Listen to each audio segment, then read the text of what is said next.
একাদশ শ্রেণীতে ভর্তির অনলাইন আবেদনের তোমাদের হচ্ছে সরকারি কলেজে কত টাকা লাগবে, বেসরকারি কলেজে কত টাকা লাগবে এবং একাদশ শ্রেণী ভর্তি হতে বাংলাদেশের সকল কলেজ আসলে কমন কোন কোন কাগজপত্রগুলো লাগবে সেই বিষয়ে তোমরা আজকে বিস্তারিত জানতে পারবে। এখন দেখো যে সংক্রান্ত এবং হচ্ছে তোমাদের হচ্ছে বৃত্তি বৃত্তি সংক্রান্ত, তারপর ভর্তি শুরু কবে হবে, কত টাকা লাগবে, কোন কলেজে কত জিপিএ হলে আবেদন করতে পারবে, সরকারি কলেজে ভর্তি কত, বেসরকারি কলেজে ভর্তি হতে কত টাকা লাগবে, কি কি কাগজপত্র লাগবে, কলেজে কোন কোন তুমি হচ্ছে কয় পত্র করে কয় কপি করে কলেজে সেট জমা দিতে হবে, ভর্তি ফর্ম কখন পাওয়া যাবে, তারপর জিপিএ কত লাগবে, বাংলাদেশের সেরা 4টি কলেজ আসলে কি কি, সেই কলেজগুলোতে ভর্তি যোগ্যতা কত, প্রত্যেকটা একেবারে প্রত্যেকটা উপজেলা পর্যায়ে সরকারি কলেজ কত, জেলা পর্যায়ে সরকারি কলেজ কত, ভর্তি হতে সকল কলেজে কি কি কাগজপত্র লাগবে, দেখো একদম পুরা কিন্তু ডিটেলস দেওয়া আছে। আমার মনে হয় 10 শ্রেণীর কলেজ এডমিশন 2025-এর অনলাইন আবেদন শুরু হবে 30শে জুলাই, অর্থাৎ শুরু হয়ে গেছে গতকালকে থেকে।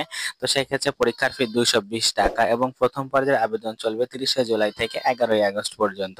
তারপর এখন আসো তোমাদের ভর্তি ফি কত, অর্থাৎ কলেজে ভর্তি ফি কত, চূড়ান্ত কলেজে ভর্তি ফি হতে তোমার সরকারি কলেজে কত টাকা লাগবে। দেখো সরকারি কলেজে তোমার হচ্ছে 1500 টাকা থেকে 2000 টাকার মধ্যেই হয়ে যাবে, কম বেশি হতে পারে, এবং বেসরকারি কলেজে 8000 টাকা থেকে 20,000 টাকা পর্যন্ত হতে পারে। তবে তোমাদের একটাকে শিওর আমি বলে দিই, গতবার হচ্ছে 8500 টাকা হচ্ছে সর্বোচ্চ বেতন মানে হচ্ছে ভর্তি ধরেছিল। তো সেই ক্ষেত্রে সেটা হচ্ছে বেসরকারি কলেজে।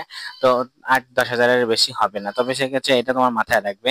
এবং এখন আসি তোমাদের হচ্ছে কাগজপত্র কি লাগবে। দেখো কাগজপত্র হচ্ছে যেটা লাগবে সেটা হচ্ছে দরকারি যে কাগজপত্রগুলো কলেজে ভর্তি হওয়ার সময় লাগবে সেটা হচ্ছে কি এসএসসির মার্কশিট ও এসএসসি সার্টিফিকেট। দেখো সার্টিফিকেট অনলাইন কপি হলেও চলবে।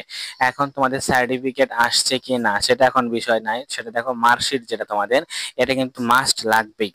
এবং প্রবেশপত্র দেখো তোমাদের এডমিট কার্ডও লাগবে এবং পাসপোর্ট সাইজের কপি 4 কপি, কমপক্ষে তোমার 4 কপি করে রাখবে, কয় কপি লাগে লাগুক। তারপর হচ্ছে আবেদন কনফার্মেশন পত্র, আবেদনের কনফার্মেশন পত্র যেটা তুমি অনলাইন থেকে পেলে সেটা তোমাকে লাগবে, এবং মোবাইল নাম্বার এবং অভিভাবকের নাম্বার। এই কয়েকটা জিনিস কিন্তু কমন, সারা বাংলাদেশের সকল কলেজেই লাগবে। একটা একটা যদি না থাকে তাহলে কিন্তু তোমার সমস্যা হয়ে যাবে পরবর্তীতে। তো সেই ক্ষেত্রে এই বিষয়টা মাথায় রেখে হচ্ছে তোমরা কাগজপাতি রেডি করে রাখবে। এবং যাদের হচ্ছে জন্ম নিবন্ধনও লাগবে, জন্ম নিবন্ধন কোনো কোনো ক্ষেত্রে লাগে, এবং তোমরা সকল কাগজপত্র রেডি করে রাখো। এবং কলেজে ভর্তির শুরু হওয়ার আগে আগে আরো কোনো কিছু লাগলে অবশ্যই সেটা কনফার্মেশন জানতে অবশ্যই সাবস্ক্রাইব করে পাশে থাকা বেল আইকনটি ক্লিক করে রাখবে। এতক্ষণ সাথে থাকার জন্য ধন্যবাদ। পরবর্তীতে যে কোনো আপডেট এবং কোনো সমস্যা হলে অবশ্যই কমেন্ট বক্সে কমেন্ট করে জানাবে, সাজেশন দেওয়ার চেষ্টা করব।